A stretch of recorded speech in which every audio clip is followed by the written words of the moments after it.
En este vídeo voy a hablar sobre la Ley 40/2015 de 1 de octubre del régimen jurídico del sector público en sus disposiciones generales. Su artículo 1 nos habla del objeto de la que trata la presente ley, la Ley 40, en la que esta presente ley establece y regula las bases del régimen jurídico de las administraciones públicas, los principios del sistema de responsabilidad de las administraciones públicas y de la potestad sancionadora, así como la organización y funcionamiento de la Administración General del Estado y de su sector público institucional para el desarrollo de sus actividades. Ese es el artículo 1, el objeto de lo que trata esta ley. Lo que nos quedamos es que esta ley establece y regula las bases del régimen jurídico. Segundo, los principios del sistema de responsabilidad de las administraciones públicas y la potestad sancionadora. Sería lo tercero también que vemos aquí en esta ley, así como la organización y el funcionamiento de la Administración General del Estado y de su sector público institucional. Por lo tanto, establece y regula las bases del régimen jurídico. También se ven los principios del sistema de responsabilidad de las administraciones públicas y su potestad sancionadora, como la organización y funcionamiento de la Administración General del Estado y de su sector público institucional. El ámbito subjetivo es donde se aplica esta ley. El sector público, ¿quién comprende? Pues eso nos lo dice el artículo 2. Comprende la Administración General del Estado, las administraciones de las comunidades autónomas, las entidades que integran las entidades de la Administración local y el sector público institucional. En su apartado 2 de este artículo 2 nos habla del sector público institucional. ¿Quién lo integra? Pues está integrado por cualquier organismo público y entidades de derecho público que bien están vinculados o son dependientes de las administraciones públicas.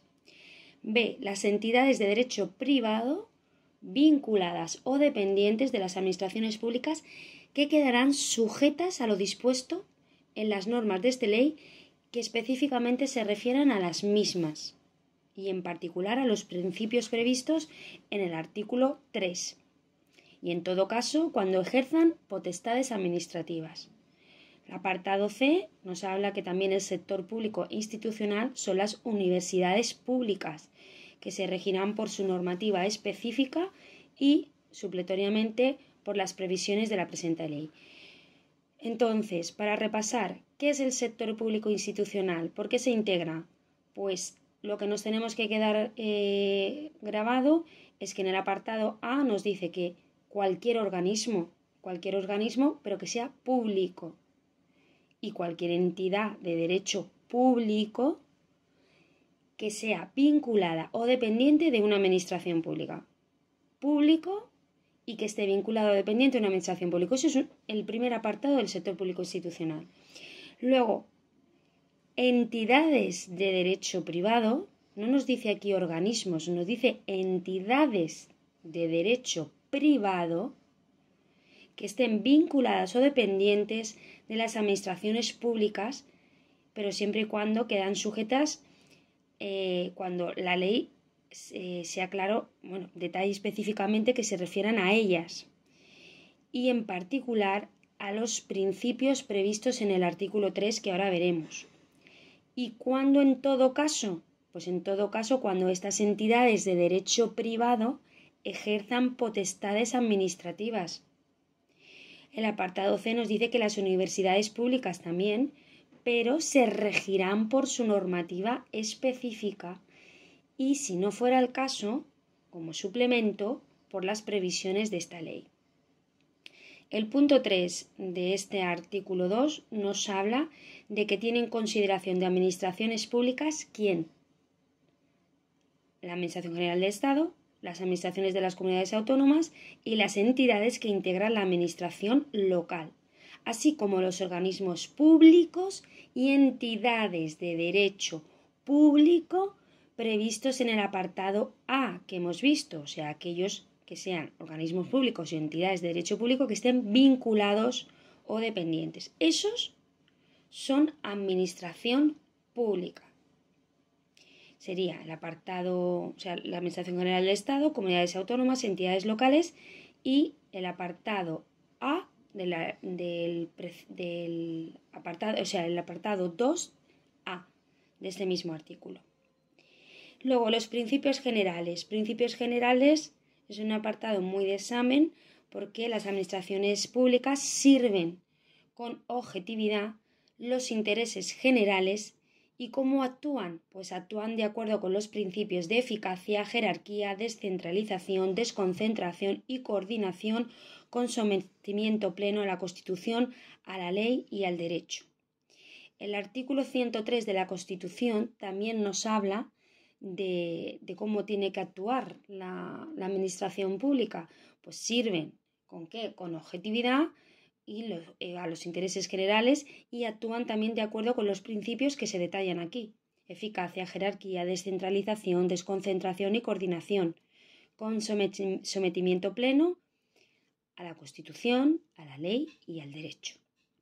También deben respetar en su actuación y relaciones con los siguientes principios: servicio efectivo a los ciudadanos, simplicidad, claridad y proximidad a los ciudadanos, participación, objetividad y transparencia de la actuación administrativa, racionalización y agilidad de los procedimientos administrativos y de las actividades materiales de gestión, buena fe, confianza legítima y lealtad institucional, responsabilidad por la gestión pública, planificación y dirección por objetivos y control de la gestión y evaluación de los resultados de las políticas públicas, eficacia en el cumplimiento de los objetivos fijados, economía, suficiencia y adecuación estricta de los medios a los fines institucionales, eficiencia en la asignación y utilización de los recursos públicos, y cooperación, colaboración y coordinación entre las administraciones públicas. Aquí cuidado en este apartado del último del artículo 3, que dice cooperación, colaboración y coordinación entre las administraciones públicas, porque en algún examen se ha visto que indica entre los administrados. Y claro, pues esto, si no te lo sabes muy bien, pues no ves la diferencia a la hora del test, de tipo de test. En este apartado 2 nos habla que las administraciones públicas se relacionarán entre sí y con sus órganos, organismos públicos y entidades vinculados o dependientes a través de medios electrónicos. Pregunta de examen: ¿cómo se relacionarán las administraciones públicas entre sí? Pues a través de medios electrónicos que aseguren, que deben de asegurar la interoperabilidad y seguridad de los sistemas y soluciones adaptados por cada una de ellas. Deben asegurar eso. ¿Y qué deben garantizar? Deben de garantizar la protección de los datos de carácter personal. Eso debe estar garantizado, la protección de datos. Y facilitarán preferentemente la prestación conjunta de servicios a los interesados. Por lo tanto, en este apartado 2 nos quedamos que las administraciones públicas, ¿cómo se relacionan entre sí? A través de medios electrónicos. ¿Qué 3 verbos son importantes? 1. Deben de asegurar la interoperabilidad y seguridad de los sistemas y soluciones adoptados por cada una de ellas. Segundo verbo, deben garantizar la protección de los datos de carácter personal. Y tercer verbo, para recordar, facilitarán preferentemente la prestación conjunta de servicios a los interesados. El tercer punto de este artículo 3 de la Ley 40 nos habla que, bajo la dirección del Gobierno de la Nación, los órganos de gobierno de las comunidades autónomas y los correspondientes a las entidades locales, la actuación de la administración pública respectiva se desarrolla para alcanzar los objetivos que establecen las leyes y el resto de ordenamiento jurídico. Aquí cuidado también. El punto 4 nos habla de que cada una de las administraciones públicas del artículo 2 actúa para el cumplimiento de sus fines con personalidad jurídica única. Pregunta de examen, única. ¿Cómo actúa la administración pública? ¿Con qué fines? Con una personalidad jurídica única. Los principios los cuales,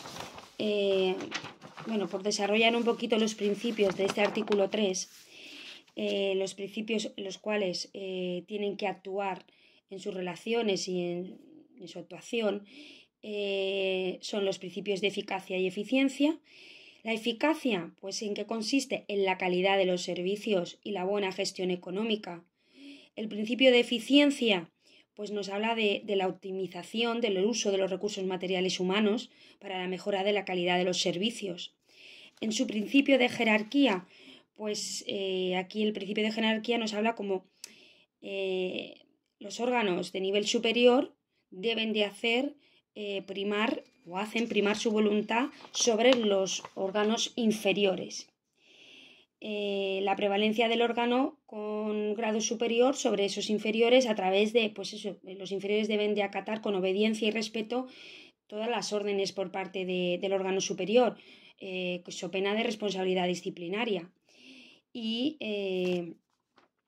también, la pluralidad de órganos que materialmente son los competentes van estructurados de órgano superior a órganos inferior, y esos órganos superiores actúan mediante unas normas internas como son las instrucciones o circulares.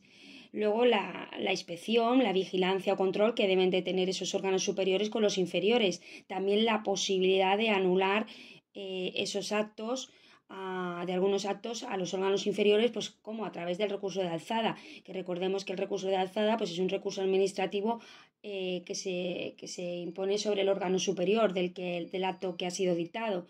Luego la facultad disciplinaria sobre esos órganos inferiores también, la facultad de delegar en ellos o abocar o resolver por ellos, y también la posibilidad de resolver conflictos de competencias entre órganos inferiores. El principio de descentralización pues es un principio de traspaso de funciones desde una organización a otra. Cada una pues está dotada de su correspondiente personalidad jurídica. Eso es entre entes diferentes, ¿vale? Luego el principio de desconcentración pues es entre órganos de un mismo ente público. La titularidad y el ejercicio, la transferencia de la titularidad y el ejercicio de competencias de un órgano superior a otro inferior, pero dentro de un mismo ente público, y tienen carácter permanente, ¿vale? Eso es lo que nos tenemos que quedar claro, que es un órgano superior a otro inferior de un mismo ente, que es permanente, no es para un asunto concreto, y luego pues son administraciones, puede ser tanto en administraciones territoriales como institucionales, siempre que exista una relación pues de jerarquía. Hay que tener claro pues esos principios, ¿no? El de descentralización pues entre entes diferentes, y el de concentración entre órganos diferentes pero de un mismo ente público. El principio de coordinación, pues de qué nos habla, pues de la unidad de actuación administrativa entre administraciones diferentes o bien entre órganos que son pertenecientes a ámbitos distintos de una misma administración, pero que no tienen una relación de jerarquía entre ellos. Y bueno, pues el principio también, el artículo 4 de la Ley 40 nos habla del principio de intervención de las administraciones públicas para el desarrollo de una actividad. Esto también es una pregunta muy de examen, en el cual nos indica que las administraciones públicas, en el ejercicio de sus competencias, establecerán medidas que limiten el ejercicio de derechos individuales o colectivos o exijan el cumplimiento de requisitos para el desarrollo de una actividad que deben de aplicar. Pregunta de examen, deben de aplicar el principio de proporcionalidad y elegir la medida menos restrictiva, motivar su necesidad para la protección del interés público, así como justificar su adecuación para lograr los fines que se persiguen, sin que en ningún caso se produzca diferencias de tratos discriminatorias. Y asimismo, pues deberán evaluar cuándo, periódicamente, no se dice una fecha, periódicamente deben evaluar los efectos y resultados obtenidos. Bueno, pues aquí esos primeros artículos que son muy preguntables y debemos tener muy presentes.